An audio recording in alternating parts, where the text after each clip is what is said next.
Hi friends, good morning. Welcome to Soujanya vlogs. ఈరోజు routine వ్లాగే. పిల్లలకి lunch box recipe చూపిస్తున్నాను. ఒకవైపు రైస్ పెట్టుకున్నాను, పిల్లలకి ఎగ్స్ ఒకవైపు ఉడకబెడుతున్నాను. బెండకాయ కర్రీ చేస్తున్నాను. బెండకాయకి కావాల్సిన పదార్థాలు: బెండకాయలు కట్ చేసుకున్నాను, ఉల్లిపాయ, పచ్చిమిరపకాయ, వెల్లుల్లిపాయలు వేసి కడాయిలో ఫ్రై చేశాను. ఇదిగోండి బెండకాయ ముక్కలు కూడా వేసేసాను, కొంచెం సాల్ట్ వేసాను. ఇప్పుడు టమాటా రసం పెట్టుకుంటున్నాను. టమాటా రసంకి ఒక 4 టమాటాలు తీసుకున్నాను. టమాటాలు తీసుకొని అందులో ఒక 3 పచ్చిమిరపకాయలు వేసి, వెల్లుల్లి 2 వేసి మిక్సీ కొట్టేసాను. మిక్సీ కొట్టేసాక పోపు వేసుకుందామని ఒక స్టీల్ పాత్ర పెట్టుకున్నాను.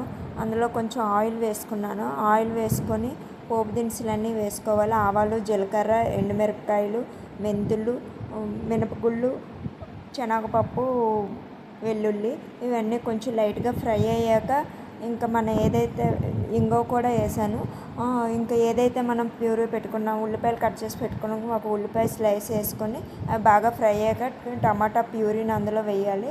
టమాటా ప్యూరీ కొంచెం బాగా మగ్గాలన్నమాట. అంటే ఆయిల్ పైకి తేలాలి. ఈలోపు చింతపండు పక్కన నానబెట్టి పెట్టుకున్నాను కదా, దాని రసం తీస్తున్నాను. ఆ రసాన్ని ఒక బౌల్లో పిండుకున్నాను. ఇప్పుడు బాగా టమాటా ప్యూరీ చూడండి, ఆయిల్ పైకి తేలుతుంది. ఒక చిటికెడు పసుపు వేసుకున్నాను. ఒక చిటికెడు కారం కూడా వేసుకున్నాను. ఒక స్పూన్ కారం వేసుకున్నాను. తర్వాత కొంచెం బాగా ఒకసారి గరిటెతో కలపాలి. ఈలోపు బెండకాయ లైట్గా ఫ్రై అయ్యింది, దాన్ని కలిపాను కొంచెం లైట్గా. తర్వాత ఇంకా ఇందులో మనం ఏదైతే ప్యూరీ చేసుకున్నామో చింతపండు రసం, అది దాన్ని అందులో వేయాలి. కొంచెం వాటర్ కూడా వేసుకోవాలి. ఇప్పుడు బెండకాయలో ఒక చిటికెడు పసుపు వేసుకున్నాను, ఒక స్పూన్ పసుపు వేసాను. ఇప్పుడు టమాటా రసంకి కొంచెం వాటర్ వేసుకొని బాగా మరగపెట్టాలి. ఈలోపు అది మరుగుతూ ఉంటుంది. ఈలోపు బెండకాయ ఒకవైపు ఫ్రై అవుతుంది. 2 స్పూన్లు కారం వేసుకున్నాను.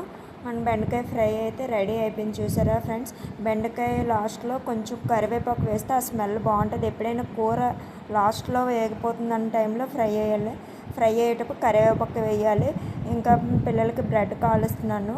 ఒకవైపు బటర్ వేసుకొని బ్రెడ్. ఈలోపు టమాటా చారు చూడండి మరుగుతుంది. రసం పౌడర్ ఒక 2 స్పూన్లు వేసుకోవాలి. కొంచెం లైట్గా టేస్ట్ కోసం ఒక చిటికెడు పంచదార వేయాలి. ఇంకా పంచదార వేసుకొని కొంచెం బాగా మరిగిపోతుంది అన్న టైంలో ఇంకా దించేయడమే. లాస్ట్లో కొత్తిమీరను కరివేపాకు వేసుకున్నాను. బాగుంటుంది.